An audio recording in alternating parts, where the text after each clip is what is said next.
here, episode 2 of the section and a guest type deal we have going on.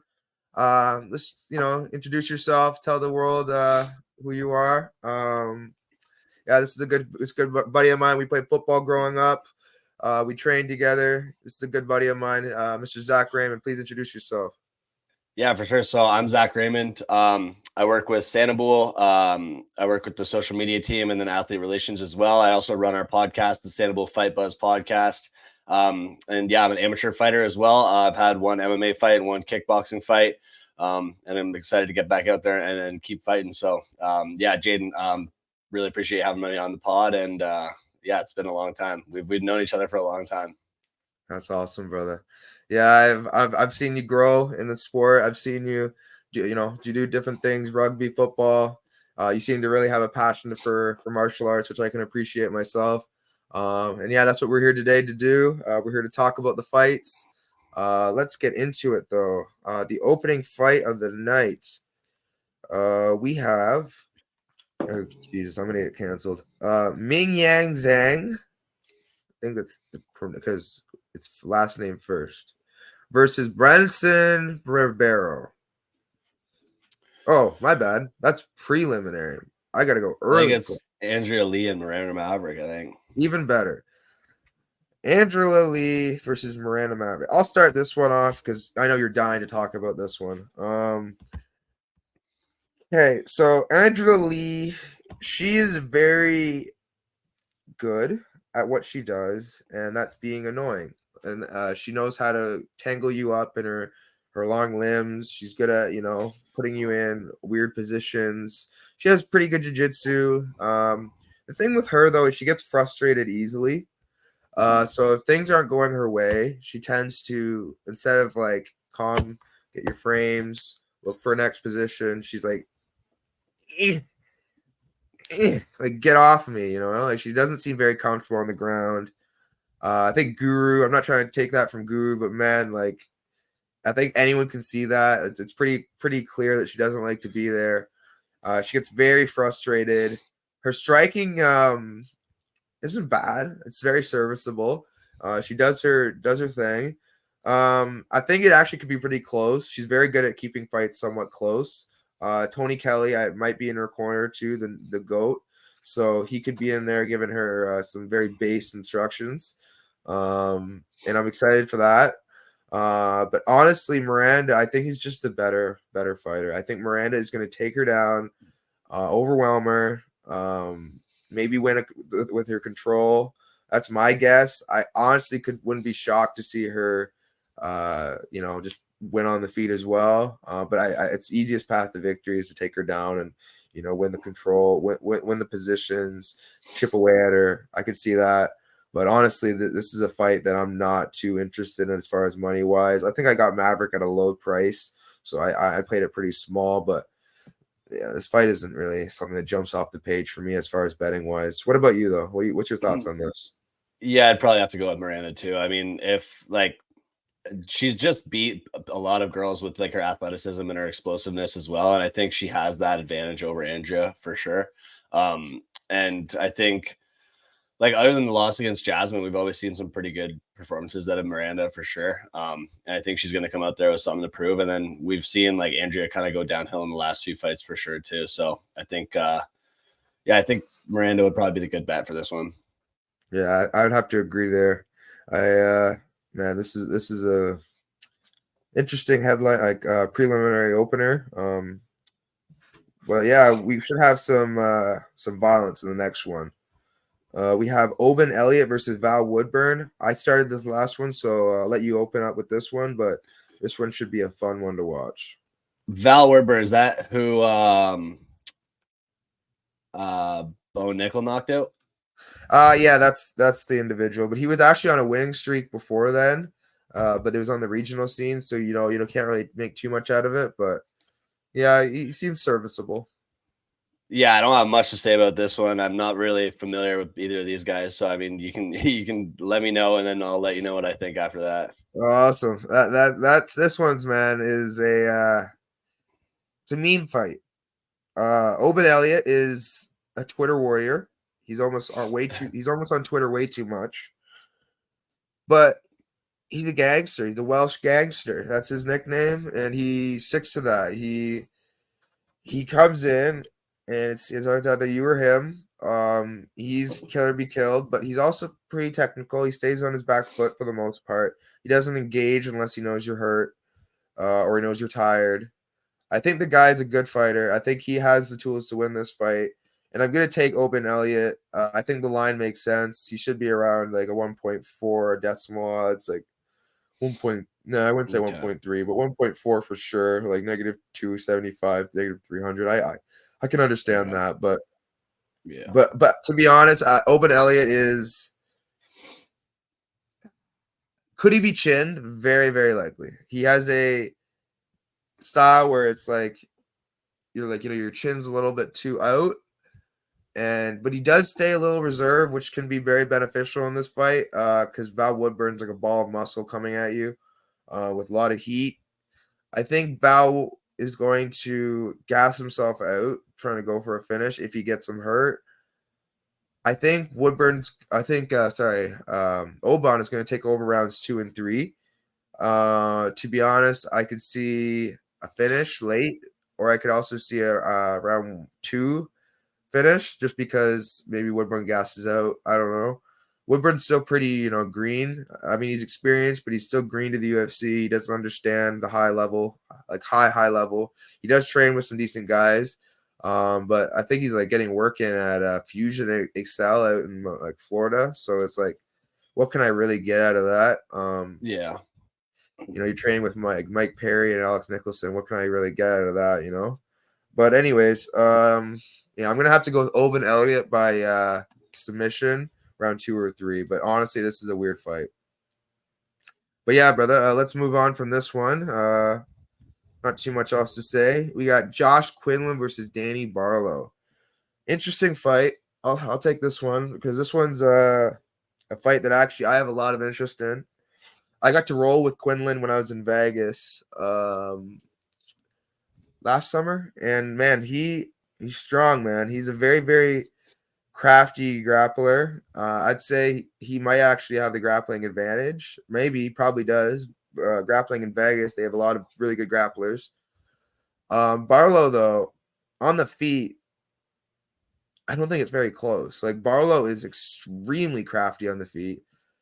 He's like Prates in a way where he's very dangerous, and he's going to be there throwing heat, but he's not like, Prates is a little bit clunky with his striking, a little bit, whereas Barlow's just clean, man. His nickname's so true, left-handed God, because that man, his left hand is going to put a hole through your face if you do not address it. I'm gonna have to go with Barlow here by round 1 or 2 TKO, but honestly, man, Quinlan could fraud check maybe. I don't know, because CFFC is known for being a good promotion, and I know Barlow's faced some decent competition, but I think Forrest is, in my opinion, better than Quinlan, not all around, but on the feet. So this is a weird fight. I'm gonna have to go with Barlow, though. I feel like this is a pretty linear pick, other than maybe some outliers, but I don't think those outliers are going to be too much of a factor here. But what's your thoughts on this one? Yeah, I mean, I'm looking at Quinlan Sherdog right now. He has 6 wins, and all 6 of them are by finish. So, I mean, both these guys seem like they're going out there to get the job done. So I'd probably take something inside the distance, maybe, depending on what the value is on that, which I'm sure it's not great. But I think I saw Quinlan's fight against Trey Waters. He looked pretty good. But I mean, I guess what's the other guy's name? Barlow, yeah. Barlow. He got that first round knockout on the Contender Series, right? So I mean, I think they're probably going to go in there looking to bang, and it'll be a fun fight regardless. Oh, I completely agree with that. I honestly don't hate the inside the distance prop. It's probably juiced. Actually, it might not be, because it could factor in Quinlan's toughness, but it's a weird one, man. Like, because like Contender Series, I don't want to get into a habit of betting Contender Series guys, especially after this year. Yeah, it's not been great. Tom Nolan, fraud checked. Who else?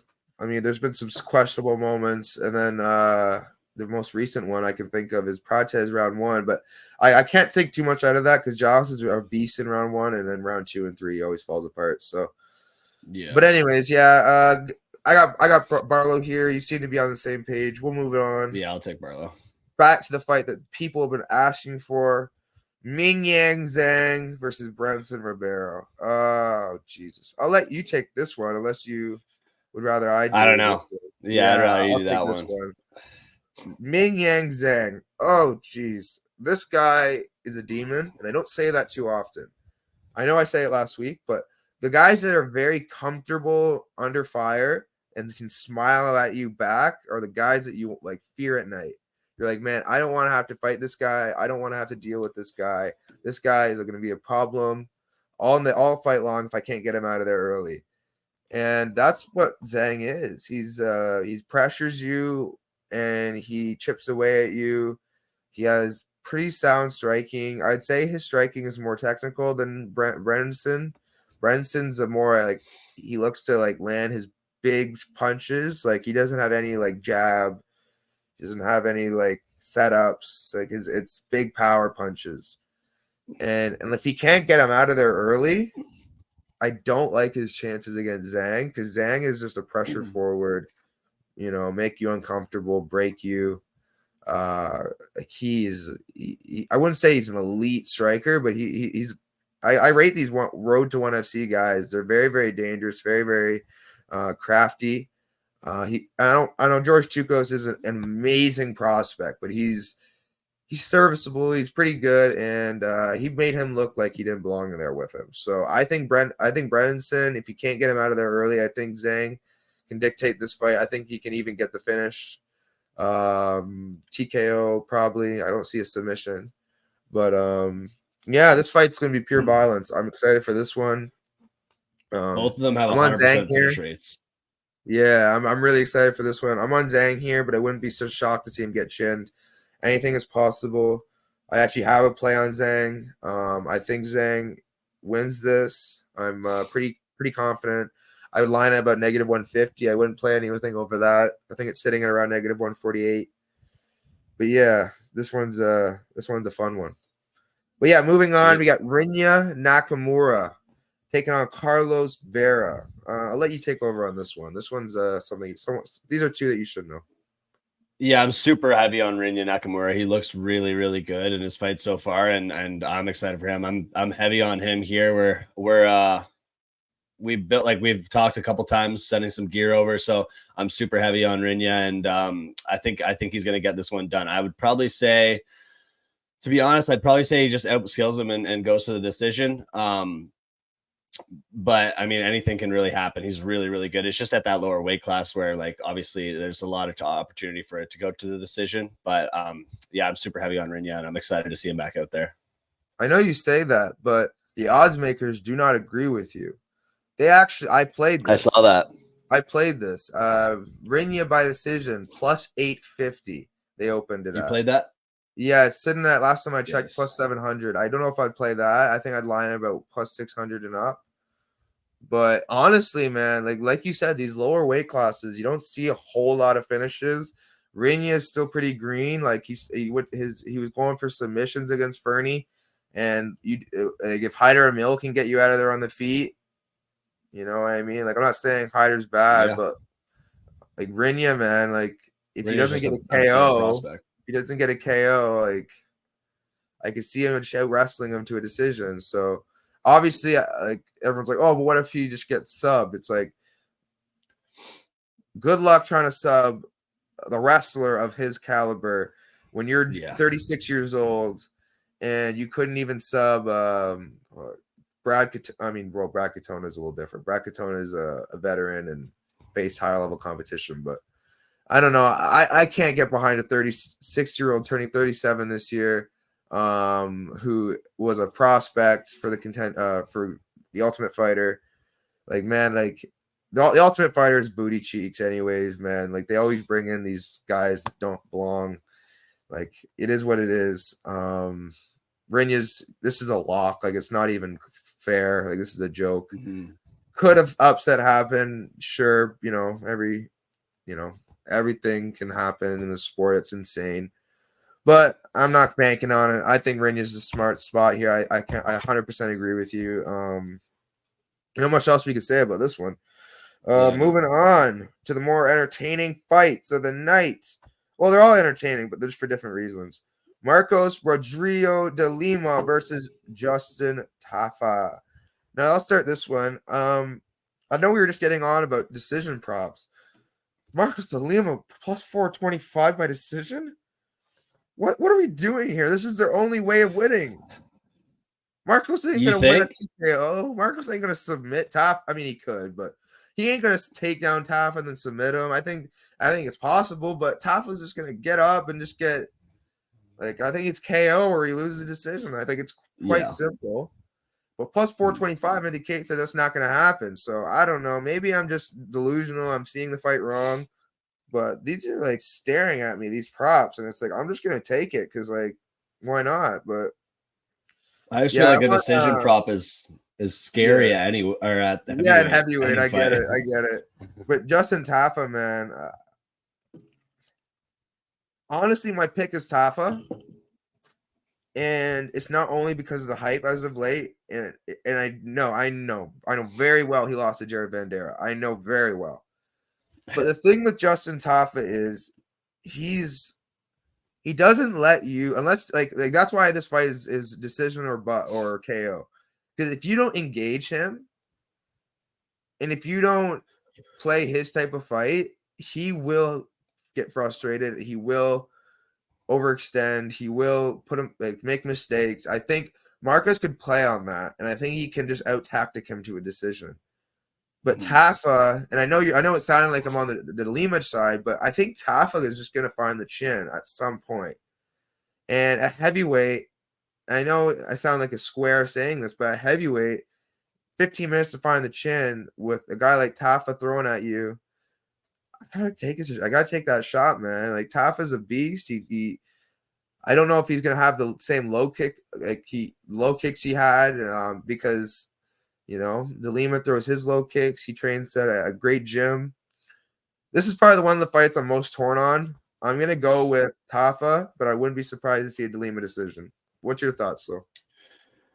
Yeah, I think it's probably going to look a lot like both of these guys' fights that we've already seen out of both of them. I think anything could happen. I think it could definitely go to a decision and be a little boring, or I think they could just go and go to war in the first round. So, I think it could go either way, and I think I would have to go with the Lima. But I think that if he's going to win, it's going to be by KO. Yeah.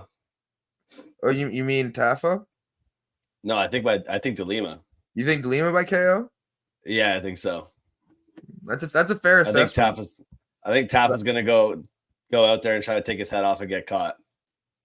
I mean, yeah, he's been chinned before. I forgot. He got chinned by Jorgen de Castro, another Castro. Yeah. He got chinned by Jorgen. So if Jorgen could chin you, very, very possible. I'm gonna have to just acquiesce there and say I can respect that opinion. Honestly, I don't know if it's going to happen. I don't know if anything's going to happen in this fight, to be honest. I really don't. But yeah, let's move on to the people's main event. Amanda Lemos versus Mackenzie Dern. Okay. I'm going to pick my words carefully because I love Dern. She is a very, very attractive woman. She's a very, very kind woman. Took a photo with me at Vegas. It's just a sick chick. Love Mackenzie Dern. Now, again, I'm going to pick my words carefully, but the striking the difference in striking is very, very vast. Not even close. But you can say the same for the jiu-jitsu. So, yeah, I can understand why the lines are the way they are, but yeah, I'm gonna let you take off with this one. Yeah, I think she must have gotten in the gym and fixed what happened last fight. She must have. I'm hoping, I'm giving her the benefit of the doubt that she got in the gym after that last one, saw the comments, saw what analysts were saying, hopefully some maybe DMs from other coaches or fighters or anything, maybe giving her some advice. But I hope that she watched that film back and said, okay, I got to work on my striking. I don't know really what that was. And got in there. And I really hope that she's going to come out. I don't know if I believe that she will come out looking a little different, but I hope that she'll come. It seemed like her last camp, she got really jacked, was working with the strength conditioning coach. Like she looked big in there. And I don't think that contributed like very much to the technical level of her striking. So hopefully she took that down a notch and then got back in there striking. But I don't know. I think she'll have the strength in the grappling for sure. Whether it's technically or like actual athleticism and strength. And I think if she gets a hold of her, which I think she will, I think Dern's going to get a hold of her in the second or third when Lemos is a little tired, and I think she might sub her. I definitely understand that pick. Man, like I literally don't understand how she looked that bad her last fight. Like I don't get it. Like what coach was like telling her that was okay? But man, like that's my question with this fight. Is like, are the same coaches with her? Is there different coaches? Like I'm so like it's so linear to me what this fight should be after the last performance. But with MMA, with women's MMA, it's like, I don't know what to think. Like, could they come back? Like you said, could she make the improvements? I don't know. All I know for sure is the last performance was the worst thing I've seen in a long time. And if you're fighting Lemos with like that, round 1 KO is very, very likely. I think Lemos by KO is what's going to happen. I don't think you can make that much adjustments in that. Like, I think that fight was, what was that fight? That fight was like pretty recently. Yeah, it's like that can't have been that long ago. It's like 3-4 months ago, probably. Honestly, I just think she's not going to react the same when she gets hit. I think she's going to panic again. I'm going to go with Lemos because I honestly like. I'm just going to trust what I'm seeing. I'm not going to go off of what women's MMA patterns are, because women's MMA patterns would indicate that Lemos gets submitted here or TKO'd here, or I don't know. All I know is, yeah, this is going to be a interesting fight to watch, and could see a finish either way. Yeah. Yeah, let's move on from this this extremely high level fight, and we'll go on to Anthony Hernandez versus Roman Kopylov. Now, when I say the people's main event, I actually meant this fight. Yeah. But yeah, I'll get into this one to start. Now I've loved Fluffy for a while now. We were Snapchat friends. You know, we both smoke weed, so it's a little bit of a correlation. He's a cool dude. You know, we both post memes as well, so you know we have the same interests. The thing with Fluffy though is he is a beast and he is a cardio machine. The guy just outworks people, man. He puts a pace on you. He drowns you. He's mean. He's vicious. I hear rumors of him in the training room. He is a beast, man. He does not hold light up on people. He just beats the shit out of you. Honestly, I could see it past round 2 and 3, but rounds 1, yeah, that's when things get really sketchy, because Roman Kopylov, man, he is so freaking good on the feet. But has he made the improvements in the grappling to make up for, you know, because man, if Carl Robertson is submitting you, yeah, Anthony Hernandez is going to make mincemeat out of you. But again, MMA math doesn't always work out like that. So it's like, I don't know to an extent how improved Kopylov is, and I don't know how improved Hernandez's striking defense is, because last time I checked, he's still getting hit. In every one of his fights, he just reacts well. And you're not going to react well when Kopylov hits you. I can promise you that. No. So it's, again, another fight I don't want to bet on personally. I want to watch this fight. I want to use the money I would bet on, buy popcorn, and just enjoy this fight, because this is not a fight you want to bet on. And if you are betting on this fight, kudos to you. You might have an angle on it. I don't have an angle on this fight. Not my cup of tea personally. So I'll let you take over on this spot. This is probably a fight you're probably excited to talk about. Yeah, I'm super excited for this one. I love Fluffy too. Like I've been a big fan of his, and Kopylov is a monster. Kopylov is like scary for sure. And I think, like you said, it's the first round. Like, it comes down to that. It comes down to how long Fluffy's going to be able to stay standing in front of him without shooting a wide open takedown with no setup or something. Like, if he's going to go and try to get this fight to where he wants it to go in the first round, well, Kopylov has that energy and that fast twitch muscle. Like, it's going to be hard for him. He's going to really have to set that up clean and get a hold of him quickly before, because if he stands in front of him for 5 minutes, I think the striking difference is probably going to show a little bit, and you don't want to give Kopylov the chance to finish you with one shot. So I think, like you said, second and third, if he gets a hold of him and Kopylov starts to gas a bit, it's probably night's over for Kopylov there, but the first is scary. Bro, we're very aligned on this fight, so I don't think there's not much else to be said. This is a fight that you're going to want to tune into, guys. Don't want to miss this one. But now on to another fight that honestly I have a lot of interest in, more interest than a lot of people I know. A lot of people are actually skipping this fight. They think it's going to be a wrestling boring match. I don't know why. No, I don't. That's what I swear. A lot of people think it's going to be boring. I think it's going to be a banger. They're just going to go at it, I bet. I think so too. Merab versus Henry, man. I think Henry, man. Honestly, despite the age, despite the loss to Aljo, I think there's two different styles you got to think of. A style that I can relate this to is when Aaron Jeffrey fought Salter. They're very, very similar. The way that Henry fought Aljo and the way, because Henry and AJ were the better strikers. They put it on Aljo. They put it on Salter.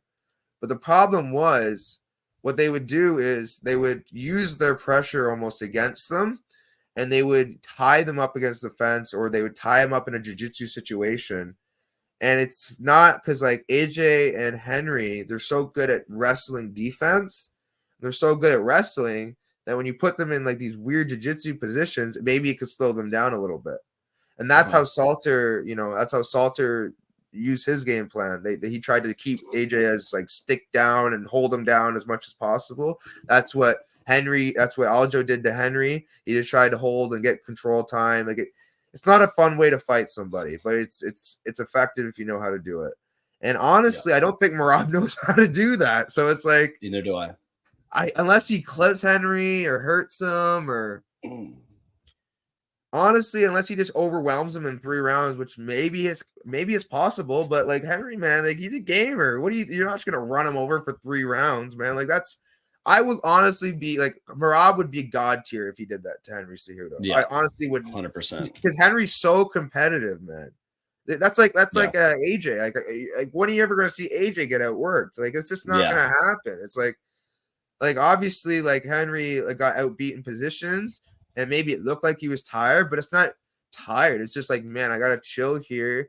Look around, see like, man, like this guy's on my back. Like, what am I got to like make sure I got to stay protected while I get up? These are positions where you can't rush. So but when you're putting Henry in positions where all you need to do is rush, because that's all Merab does is just outpace guys. It's not even technical. It's just like outpaces. I mean, he is technical to an extent, but it's like, and I do think his striking is underrated. I do think Merab's striking is very underrated. That's why I think this fight's close, because Merab's unknowns can make this very, very close. But I think Henry's skill is what's going to win him the decision. I think Henry's going to land the better shots. I think he's just going to win. But I don't know if I was supposed to talk first or you were supposed to talk first this one. If you were supposed to talk first, and we'll give you 2 more. I did the same thing last time. No, it doesn't matter. Yeah. It's all good. It's all good. We're trying, guys. But yeah, I got to go with Henry, man. I met Henry at his wrestling camp. I met Merab in Vegas. Both guys were class A guys. I can't say enough good things about them. But yeah, let's pass it on to you, bro. I'd love to hear your thoughts on this. Yeah, I'm heavy on Henry too. I think Merab, like you said, the only weapon he has is his pace. Like he's just weaponized that, and that's pretty much all he's got at the highest level, at least. Like he's not outskilling guys, he's not outstriking guys, he's not out like using his power.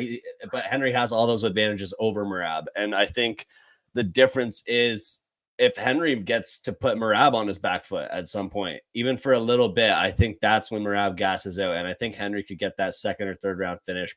I think if Henry puts Merab on his back foot and makes him fight out of those defensive positions over and over again, which he's not used to doing, he's used to just coming forward and being confident and used to just guys just folding under his pressure. But I don't think Henry's going to do that. I think he chops up the legs. And I think it honestly could also just be a pure back and forth striking battle with neither of these guys like caring about the grappling, because it kind of feels like it might negate itself in this one. I would have to disagree with the one thing is Merab gassing out. I honestly You don't think? think that's remotely possible. Like honestly, Yeah. like I think you could put 12 rounds and he in like 10 minutes each, and he still would be fine dancing at the end of it. But I do agree with what you're saying. He does get uncomfortable. He does get Yeah. uncomfortable. I think Henry can find his kill shots and find the KO maybe. I do agree with that. I think that's a very possible outcome. But I just, man, this fight I see is going to a decision. I just think Yeah. Henry's gonna have the better moments, and if there is a finish, I do think Henry's gonna find it. What do I think the age could lead to an upset? Maybe, but I'm gonna go with Henry here. I just think Henry's too competitive, too good, too experienced. Like I'm gonna go with Henry, man. I love his team at Fight Ready. I think they prepared him well for this fight. Yeah. But yeah, We let's also haven't. Sorry, one no, more thing. no. You got more to say? I honestly just I got We nothing also, else about this one. yeah, we also haven't seen that many guys be willing to go in there and like freestyle wrestle with Henry. So I think it could be Yeah, super fun for us to be able to see that like pure wrestling back and forth between like Henry and someone else who's also a good freestyle style wrestler. Murad's I'd say he's more folk style. Um, But wrestler yeah, over jujitsu is what I meant. yeah. No, I definitely see what you're saying. I just think Murad's gonna be. I don't think he has the ability to make them like entertaining scrambles. I think they're gonna be like a lot of movement, a lot of like Marab's wrestling is very clunky. Yeah. It's not very pretty, but it's effective. Whereas Henry's is very pretty, effective, and I think this could just. I think there could be a few scrambles, but I think what's going to be is mostly is I think it's going to be a lot of striking and takedown defense. I don't Yeah. think there's going to be a lot of grappling. I think if there is grappling, I think it's going to be like Henry stuffing the shot, looking for like headlocks and things like that.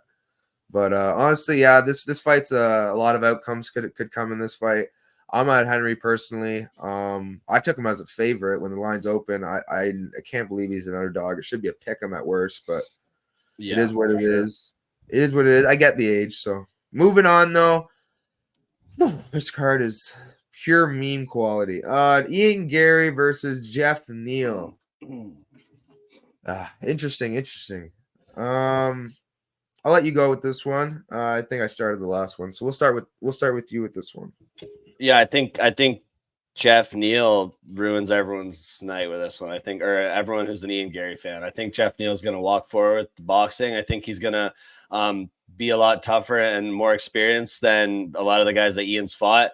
I think he'll be able to break down Ian's style. I think there's a lot of openings. I think in Ian's game, just because of his style and the flashiness and how he fights. And I think this is just a massive step up for Ian as well.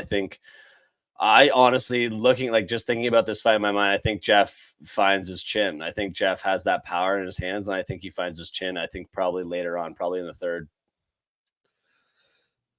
I don't hate that. I don't hate that at all.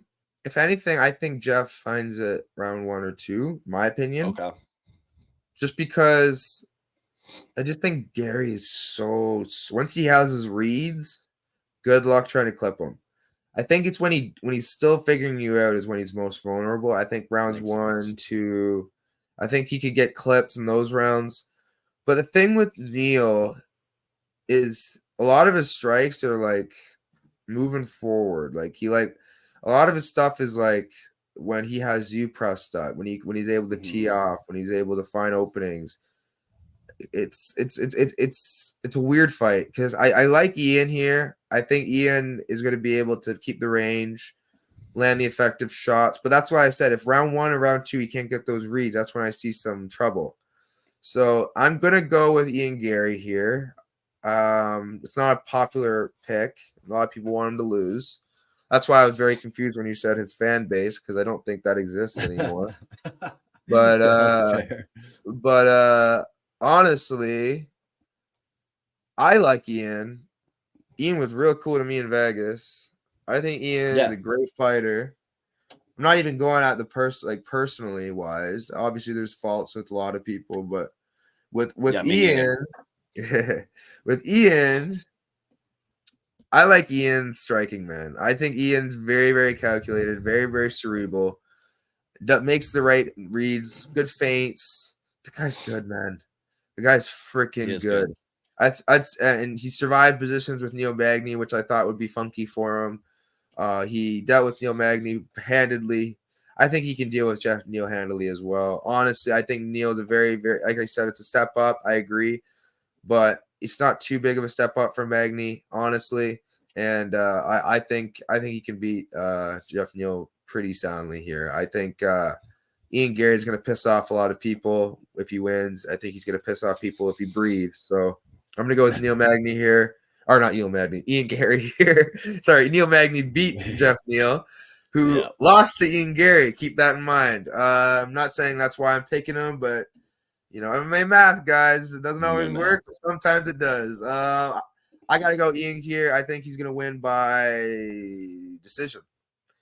But yeah, makes sense. Moving on, we got to get out of here. We got Robert Whittaker versus Paulo Costa. Co-main event. I'll start this one. I won't have too much to say, honestly. It's a meme fight. A lot of they say stakes involved, but it's like really like what's the stake to go fight Hamzat or Jared Cannonier? I don't really care too much about this fight because the winner is just gonna get another contender fight. So it's not like this is a big deal. Paulo Costa. Will he even show up? I don't know. Paulo Costa, will he show up on weight? I don't know. Robert Whittaker is, in my opinion, the better fighter, especially now watching an old man, Luke Rockhold, absolutely tune up Costa at a few moments when he was dead tired, hands on his knees. Costa's still standing there just doing nothing. I think Whittaker is just going to outpiece him for 3 rounds. Classic Whittaker performance. I think it's pretty straightforward pick. I think Costa's dangerous early, but other than that, I think Whittaker is going to piece him apart. And win a decision 30-27, 29-28, whatever. But yeah, I'm going to go with Whittaker here. I just don't want to bet it because after that last KO, I don't know where his mind's at. Yeah, I agree. I think that's the only thing that's like holding me back a little bit is just that last loss to Dricus for sure. And then obviously just the fact that Paulo's so powerful. But I think I would definitely take a Rob decision. That would be my bet if I was going to put money on it for sure. I think he just outworks him and doesn't even get touched hardly. He's been with a lot higher competition striking wise than Paulo. And he's shown that he's just super skilled and technical. So I think he probably pieces him up for 3 rounds for sure. Yeah, I agree completely. I'm gonna have to move it along though, just because I really don't have too much to say about this fight. We got the main event, man. The fight that people have been dying to see. No jokes here. Alex Volkanovski versus Elliott Topuria, man. What a fight. Honestly, what a fight. Man, I talked about the last one first. You can start this one off, man. Holy, what a fight. I saw a stat that said Elliott Topuria has never in his professional career thrown a kick to the body or the head. Well, then Alex we know. Safe. Alex is safe. Yeah, he can't lose. No, we know what's going to happen. Elliott's going to go in there and most likely try to box his head off. But that leaves him heavy on that lead foot. And I think what we've seen out of Alex is he's got those leg kicks, that hard, powerful, and technical leg kick.